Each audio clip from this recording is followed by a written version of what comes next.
Bonsoir, bonsoir. Je suis Sœur Widline Duperville et je présente l'émission Savons la parole.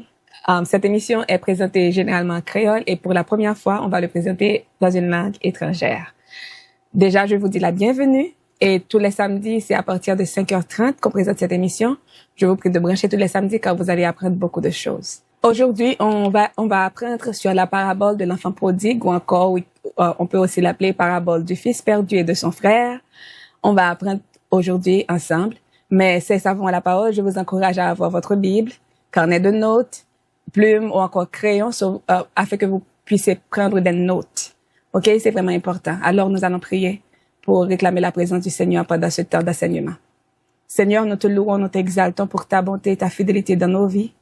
Nous te prions d'être avec nous afin que tout ce que nous aurons à dire soit pour ta gloire et pour l'édification de ton peuple. Nous te prions dans le nom de Jésus. À lui seul soit gloire et victoire dans tous les siècles. Amen. Êtes-vous prêts? Are you ready? ¿Estás listo? Si vous êtes prêts, dis-moi yes, yes, yes. C'est notre slogan. C'est notre slogan et c'est tous les samedis. Êtes-vous prêts dans toutes les langues? Êtes-vous prêts? Are you ready? ¿Estás listo? Est-ce qu'on paraît? Yes, yes, yes. OK. Comme je l'ai déjà annoncé, c'est l'histoire du fils perdu et de son frère que nous allons lire dans le livre de Luc 15, versets 11 à 32. OK, je vais lire pour vous. Il dit encore, un homme avait 2 fils. Le plus jeune dit à son père, mon père, donne-moi la part de mon héritage qui doit me revenir. Le père leur partagea alors ses biens. Peu de jours après, le jeune fils ramassa tout et partit pour un pays éloigné où il gaspilla sa fortune en vivant dans la débauche. Alors qu'il avait tout dépensé, une importante famine survint dans ce pays et il commença à se trouver dans le besoin. Il alla se mettre au service d'un des habitants du pays qu'il envoya dans ses champs garder les porcs. Il aurait bien voulu se nourrir des caoubes que mangeaient les porcs, mais personne ne lui en donnait. Il se mit à réfléchir et se dit, « Combien d'ouvriers chez mon père ont du pain en abondance, et moi ici je meurs de faim. Je vais retourner vers mon père et je lui dirai, « Père, j'ai péché contre le ciel et contre toi. Je ne suis pas digne d'être appelé ton fils. Traite-moi comme l'un de tes ouvriers. » Il se leva et alla vers son père. Alors qu'il était encore loin, son père le vit et fut rempli de compassion. Il courut se jeter à son cou et l'embrassa. Le fils lui dit, « Père, j'ai péché contre le ciel et contre toi. Je ne suis plus digne d'être appelé ton fils. » Mais le père dit à ses serviteurs, « Apportez vite le plus beau vêtement et mettez-le lui. Passez-lui un anneau au doigt et mettez-lui des sandales aux pieds. Amenez le veau qu'on a engraissé et tuez-le. Mangeons et réjouissons-nous, car mon fils que voici était mort et il est revenu à la vie. Il était perdu et il est retrouvé. Et ils commencèrent à faire la fête. Or, le fils aîné étant dans les champs, lorsqu'il revint et approcha de la maison, il entendit la musique et des danses. Il appela un des serviteurs et lui demanda ce qui se passait. Le serviteur lui dit, « Ton frère est de retour et ton père a tué le veau engraissé parce qu'il l'a retrouvé en bonne santé. » Le premier fils aîné se mit en colère et il ne voulait pas entrer. Son père sortit le supplier d'entrer, mais il répondit à son père, « Voilà, tant d'années que je suis à ton service, sans jamais désobéir à tes ordres.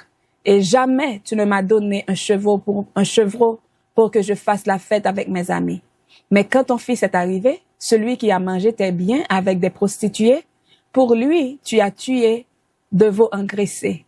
Mon enfant, lui dit le père, tu es toujours avec moi, et tout ce que j'ai est à toi. Mais il fallait bien faire la fête et nous réjouir parce que ton frère que voici était mort et il est revenu à la vie.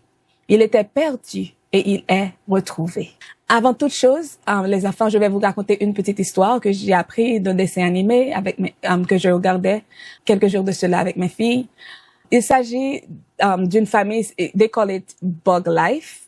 On l'appelle Bug Life. Il s'agit d'une famille de fourmis et de différents insectes, de différents insectes. L'un d'entre eux, on donnait à chaque insecte des noms, OK? L'un d'entre eux s'appelait Anthony, l'autre s'appelait Gina et Megan. Il s'agit de 3 insectes, Anthony, Megan et Gina. OK. Now, Megan a confié un secret à Anthony Megan, c'est un ladybug. Généralement, les ladybugs, ils peuvent s'envoler. Mais pour le cas de Gina, il a peur. Il a une phobie de voler. Donc, ça lui refuse de voler pendant une aventure avec Anthony. Et il lui a confié ce secret que je ne peux pas voler.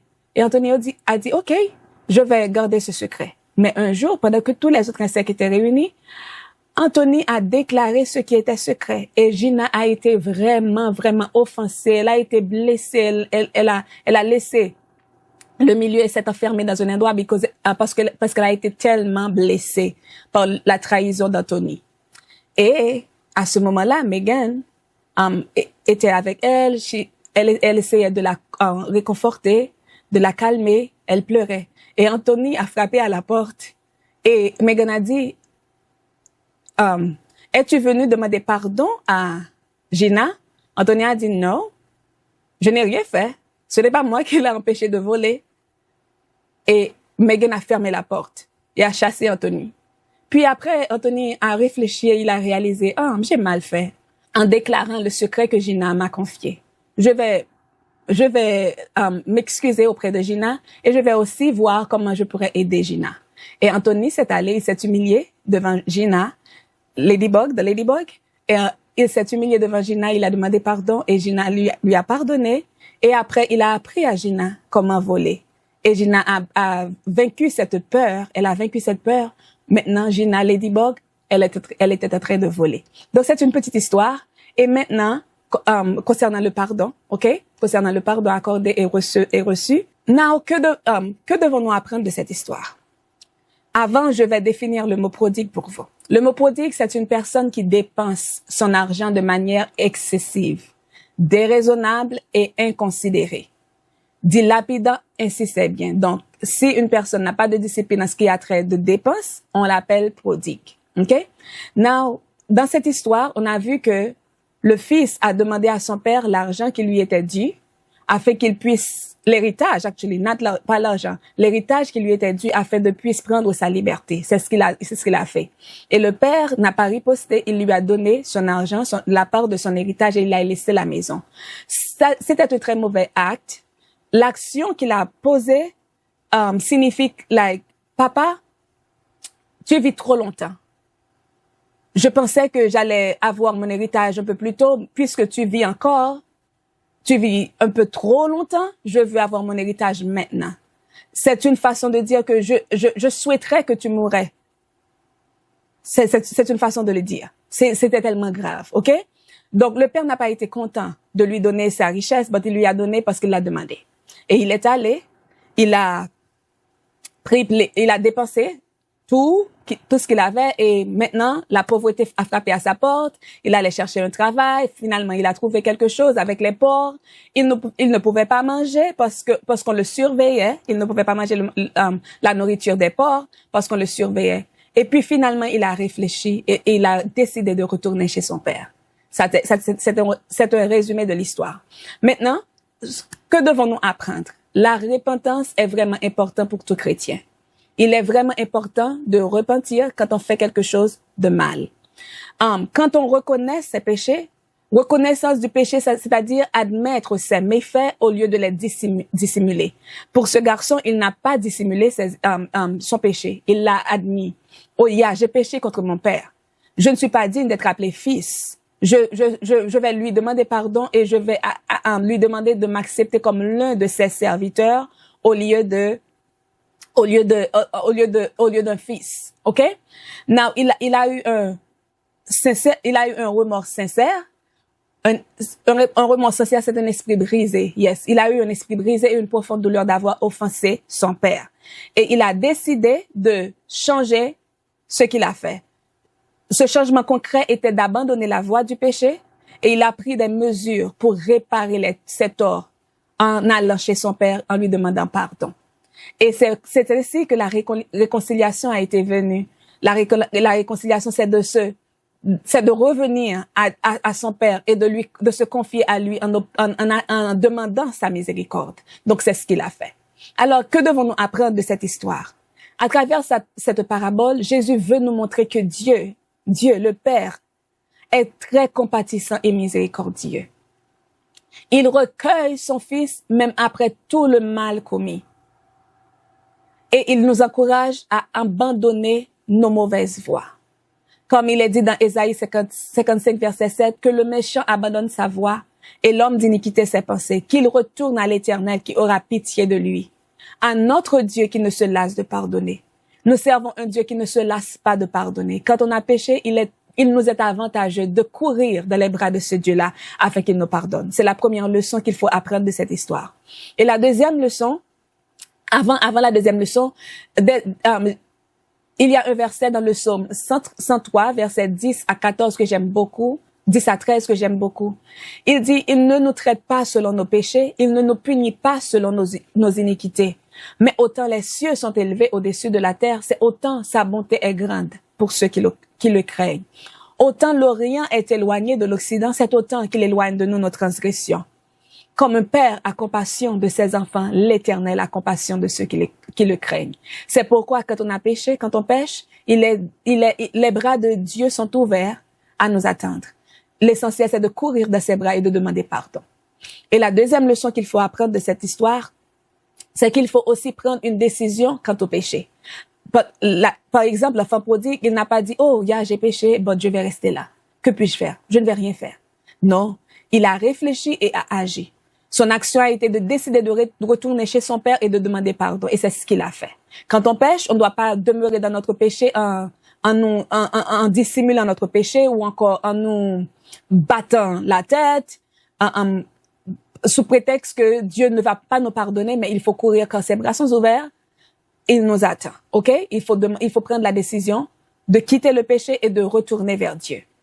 La troisième leçon que nous devrions apprendre de cette histoire, c'est que nous devons prier pour ceux qui abandonnent la foi et ne connaissent pas Jésus. Nous ne devrions pas avoir le comportement du grand frère qui a été fâché parce que son frère a repenti. Il a été fâché. Il ne voulait plus rentrer dans la maison. Il a reproché au père que je suis là tellement longtemps avec vous. Vous n'avez pas eu de fête pour moi, mais maintenant mon frère est retourné après qu'il a gaspillé ton argent et tu lances une fête à son sujet. Il a été fâché. Nous ne devrions pas agir comme ce grand frère, mais nous devrions être contents quand quelqu'un donne sa vie à Jésus. Et nous devrions prier pour ceux qui ne connaissent pas Christ, qui ne connaissent pas Jésus. Et nous devons aussi évangéliser afin de gagner des âmes pour Jésus. OK? Donc, dans Luc, chapitre 15, verset 7, Jésus a dit, de même, je vous le dis, il y aura plus de joie dans le ciel pour un seul pécheur qui se repent que pour 99 justes qui n'ont pas besoin de repentance. Quand on amène des âmes à Christ, il y a de la fête dans le ciel. Le cœur de Dieu se réjouit. Donc, si nous voulons réjouir le cœur de Dieu tous les jours, il est important d'évangéliser, de gagner des âmes, de prier pour des âmes et de gagner des âmes pour Christ, de gagner des âmes pour le royaume, faire des disciples de toutes les nations. C'est ce qu'il nous appelle à faire. Et quatrième leçon qu'il faut apprendre de cette histoire, il faut apprendre à demander pardon à ceux qui nous offensent. Le garçon n'a pas resté dans le travail, il ne s'est pas appesanti sur son sort, mais il s'est levé et il a demandé pardon à son père. Jacques 4, verset 6, dans Jacques 4, verset 6, il est dit, il accorde au contraire une grâce plus excellente. C'est pourquoi l'Écriture dit, Dieu résiste aux orgueilleux, mais il fait grâce aux humbles. Quand on choisit d'être humble, Dieu nous fait grâce. Mais quand on choisit d'être orgueilleux, Dieu nous résiste. Quand il nous résiste, c'est-à-dire, il ne nous pardonne pas nos péchés. C'est une forme de résistance. C'est pourquoi il est nécessaire et vraiment, vraiment important de nous soumettre à Dieu, car Dieu résiste aux orgueilleux. Quand on offense quelqu'un, quand on offense Dieu, il est vraiment important d'apprendre à demander pardon. Demander pardon à Dieu quand on offense Dieu et quand on offense quelqu'un, il est important de demander pardon à cette personne-là que nous avons blessée. Je vais reprendre rapidement les 4 leçons que nous devons apprendre de cette leçon. Premièrement, nous devrions apprendre que Dieu est miséricordieux et compatissant. Quand on pêche, nous ne devrions pas nous appesantir sur notre sort, mais il faut courir dans les bras de Dieu et lui demander pardon pour nos fautes. Deuxièmement, nous devrions apprendre que il ne suffit pas de constater ou encore de réfléchir et de rester dans le péché, mais il suffit d'agir et d'agir vite. Troisièmement, nous devrions prier pour ceux qui abandonnent la foi et qui ne connaissent pas Jésus et nous devrions évangéliser. Quatrièmement, il faut apprendre à demander pardon à ceux que nous offensons. Que ce soit Dieu ou les autres, nous devrions demander pardon. Si nous offensons notre frère, notre sœur, notre mère, notre ami, nous devrions avoir le courage de demander pardon. Et c'est ainsi que nous serons appelés enfants de Dieu. OK? Nous devrions demander pardon. Comme je vous ai raconté l'histoire, Anthony a choisi d'être orgueilleux au commencement, mais après, il s'est repenti et a demandé pardon à Gina. Donc, nous devrions avoir ce même attitude de demander pardon. Nous devrions avoir ce même comportement de demander pardon quand on offense quelqu'un. OK? Maintenant, conseil aux parents. Parents, le conseil que j'ai pour vous aujourd'hui, c'est d'apprendre à reconnaître quand on a tort. Et il est vraiment important de demander pardon. Je sais que des fois, parce qu'on est parents, surtout quand on offense nos enfants, c'est comme si, puisqu'on est adulte, on n'a pas droit à aucune explication, on n'a pas droit de demander pardon aux enfants. Oui, si nous les avons blessés, nous devrions demander pardon. Et nous ne devrions pas avoir des gestes pour montrer que nous sommes désolés. Nous devrions le dire. Je te demande pardon parce que je t'ai offensé. Je te demande pardon parce que je t'ai grondé injustement. Je te demande pardon parce que j'ai fait ci, j'ai fait ça. Quand on fait cela, on apprend les enfants à s'humilier envers nous ou encore envers les autres. C'est une façon de les enseigner que ce n'est pas mauvais de demander pardon. Il est vraiment important de reconnaître quand on a tort et surtout demander pardon à haute voix. Let me say it like this. À haute voix.